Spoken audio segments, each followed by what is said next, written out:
Assalamualaikum warahmatullahi wabarakatuh. Hai.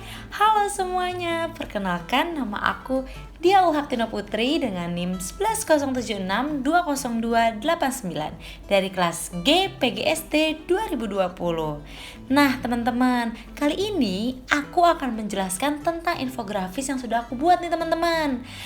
Isi dari infografisnya adalah analisis materi konsep dasar PPKN SD dan analisis KIKD PPKN SD. Tak lupa pula saya ucapkan terima kasih kepada Bapak Dr. Otip Satibi Hidayat MPD selaku dosen mata kuliah Pendidikan Kewarganegaraan SD karena saya telah berhasil menyelesaikan tugas infografis analisis materi konsep dasar PPKN SD dan analisis KIKD PPKN SD. Nah, sebelumnya di sini aku akan membahas tentang pendidikan nasional nih, teman-teman. Apa sih pendidikan nasional itu? Pendidikan nasional sendiri diartikan sebagai konsep pendidikan yang berlandaskan Pancasila dan Undang-Undang Dasar Negara Republik Indonesia tahun 1945 dengan tetap mengikutsertakan nilai agama dan kebudayaan nasional Indonesia supaya dapat mengikuti perubahan zaman yang menjadi tantangan bagi sistem pendidikan di Indonesia. Nah, yang pastinya pendidikan nasional tuh punya tujuan, teman-teman.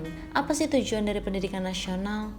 Tujuan pendidikan nasional sebagaimana telah tercantum dalam Undang-Undang Republik Indonesia Nomor 20 Tahun 2003 tentang Sistem Pendidikan Nasional, yaitu guna mengembangkan potensi yang dimiliki peserta didik supaya dapat menjadi manusia yang beriman dan bertakwa terhadap Tuhan Yang Maha Esa, berakhlak mulia, sehat jasmani dan rohani, berilmu, cakap, memiliki kreativitas yang tinggi, mandiri, demokratis, serta memiliki rasa tanggung jawab yang tinggi. Yaps, karena tadi kita sudah membahas tentang pendidikan nasional, kita juga gak boleh lupa nih, teman-teman, sama tokoh yang paling penting di pendidikan Indonesia, yaitu Bapak Ki Hajar Dewantara. Tapi nih, ternyata Bapak Ki Hajar Dewantara memiliki arti tersendiri tentang pendidikan. Menurutnya, pendidikan adalah daya serta upaya untuk memajukan bertumbuhnya. Yang pertama, budi pekerti atau kekuatan batin. Lalu yang kedua ada pikiran atau intelek. Dan yang ketiga adalah tubuh anak itu tersendiri, teman-teman, dalam rangka menyempurnakan hidup dan keselarasan dengan dunianya. Nah, Ki Hajar Dewantara pun juga membagi pengertiannya itu menjadi 3. Yang pertama ada nilai-nilai luhur, yang kedua ada memerdekakan manusia secara lahiriah dan batiniah, dan yang ketiga ada kultural nasional. Karena Indonesia pun juga dikenal dengan orang-orang yang aktif akan gotong royong, dan dikenal juga Indonesia sebagai orang-orang yang berkarakter moral yang sangat tinggi. Maka dari itu, kita harus menjunjung tinggi Bhinneka Tunggal Ika, berbeda-beda tetapi kita tetap satu. Nah, ternyata Ki Hajar Dewantara juga mendirikan sekolah yang bernama Taman Siswa bertempatan di Yogyakarta. Ki Hajar Dewantara itu membuat dan menciptakan sekolah ini dengan senyaman mungkin seperti yang diinginkannya, karena dia ingin mengutamakan pendidikan karakter. Hal yang paling utama diajarkan di Taman Siswa juga nih, teman-teman, yaitu pendidikan karakter bermoral tinggi, teman-teman, dengan turunan karakter yang pertama yaitu attitude sebesar 60%. Selanjutnya yaitu ada skill dengan turunan 30%, dan yang terakhir ada knowledge 10%. Karena semuanya pun mengalir. Kalau tidak adanya attitude sebesar 60%, tidak akan terjadinya pendidikan karakter yang lebih baik. Dan selanjutnya ada pengetahuan sebesar 10% dan mengalir informasi-informasi menuju ke arah praktek yang lebih bagus agar semuanya akan menjadi lebih oke. Dan terbentuknya skill yang akan membuatnya terbiasa akan hal-hal baru yang lebih positif lagi. Nah, Ki Hajar Dewantara pun juga menitipkan amanat serta prinsip dasar sebagai seorang guru atau calon seorang guru. Yang pertama yaitu ada Ing Ngarso Sung Tulodo, tulodo atau teladan, di mana seorang guru harus menjadi teladan bagi siswa-siswanya. Yang kedua ada ing madya mangunkarso, di mana guru harus tetap memotivasi siswanya tiap hari agar terus bersemangat belajar dan apapun kondisinya. Yang ketiga yang sudah kita kenal yaitu ada tuturi handayani, di mana seorang guru harus menjadi atau selalu harus menjadi support system dari siswanya. Selanjutnya yang keempat ada doh paran kirim dungo, di mana seorang guru adalah orang tua kedua di sekolah, di mana guru harus mendoakan yang baik-baik atau mengirim doa-doa terbaiknya di setiap saat. Yang kelima ada tan katon hamumuji, di mana ketika seorang guru sudah meninggal, usahakan dengan cara yang terpuji, sudah menjadi tauladan yang baik, memiliki ilmu yang bermanfaat juga agar menjadi pahala jariah di kemudian hari. Selanjutnya yang terakhir ada waspodo pirbo waseso, di mana guru harus waspada ketika memakai wewenangnya, karena gurulah yang dipegang omongan-omongannya di kemudian hari. Oke, selanjutnya yaitu ada genius learning. Apa sih genius learning? Yaps, di mana seseorang guru harus menjadi seseorang yang jenius di berbagai bidang. Kayak contohnya yang pertama adalah suasana kondusif, di mana seorang guru harus menciptakan suasana yang baik di dalam kelas. Selanjutnya yang kedua adalah hubungkan. Seorang guru harus berhasil dan bisa menghubungkan beberapa topik yang relevan. Selanjutnya yang ketiga adalah gambaran besar, yaitu guru harus mengelaborasi secara audio, visual, dan lain-lain. Guru harus pintar. Selanjutnya yang keempat adalah tetapkan tujuan, di mana guru harus memberitahu apa itu dari tujuan pembelajaran tersebut, benefit apa yang didapatkannya. Selanjutnya yaitu ada pemasukan informal, di mana seorang guru harus membangun chemistry antara siswa dan gurunya tersebut. Yang keenam ada aktivasi, di mana seorang guru harus terus belajar mengajarkan seorang siswanya dari berbagai aspek seperti contohnya di panca indera. Yang ketujuh ada demonstrasi, di mana guru harus belajar bisa memberitahu siswanya untuk mempraktekkan secara baik dan benar. Dan yang kedelapan ada ulangi dan jangkarkan.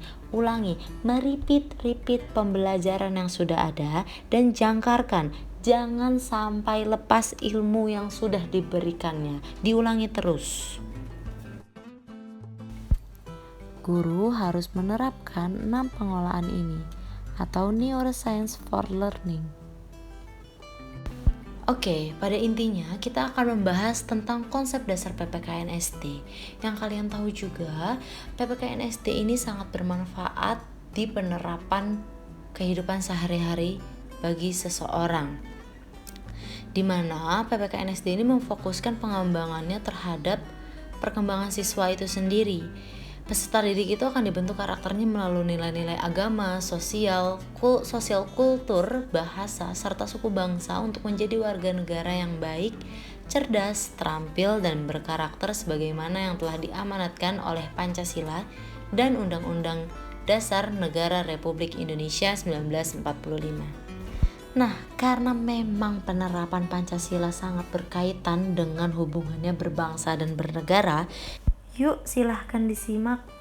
Yap, karena tadi kita sudah membahas tentang penerapan Pancasila yang berkaitan dengan berbangsa dan bernegara. Di sini ada contoh dari buku tema sekolah dasar kelas 6 nih teman-teman. Pada buku kelas 6 semester 1, tema 3, peduli terhadap makhluk hidup, dengan subtema yang pertama ada hewan dan tumbuhan di lingkungan rumahku, yang kedua ada keberagaman makhluk hidup di lingkungan, dan yang ketiga ada ayo cintai lingkungan. Nah, berdasarkan analisis KI KD muatan PPKN SD yang ada di Permendikbud dan KI buku guru itu udah sama dan atau selaras gitu ya teman-teman. Nah, untuk melihat perbedaan atau persamaannya, langsung aja yuk kita bahas. Nah, bisa dilihat di sini ada analisis kurikulum KIKD PPKN SD kelas 6 dengan tema 3 peduli terhadap lingkungan itu di KI 3 antar KI KD Permendikbud dan KI tema guru itu benar-benar sama. Kayak contohnya nih aku bacain itu ada memahami pengetahuan faktual, konseptual, prosedural, dan metakognitif pada tingkat dasar dengan cara mengamati, menanya, dan mencoba berdasarkan rasa ingin tahu. Itu betul-betul sama, dan di KI 4-nya itu juga sama antar Permendikbud dan buku tema gurunya, yaitu ada menunjukkan atau menyajikan nih pengetahuan faktual dalam bahasa yang jelas, sistematis, dan logis dalam karya yang estetis. Dalam gerakan mencerminkan anak sehat dalam tindakan yang mencerminkan perilaku dan beriman dan berakhlak mulia. Jadi tidak ada perbedaan yang signifikan ya.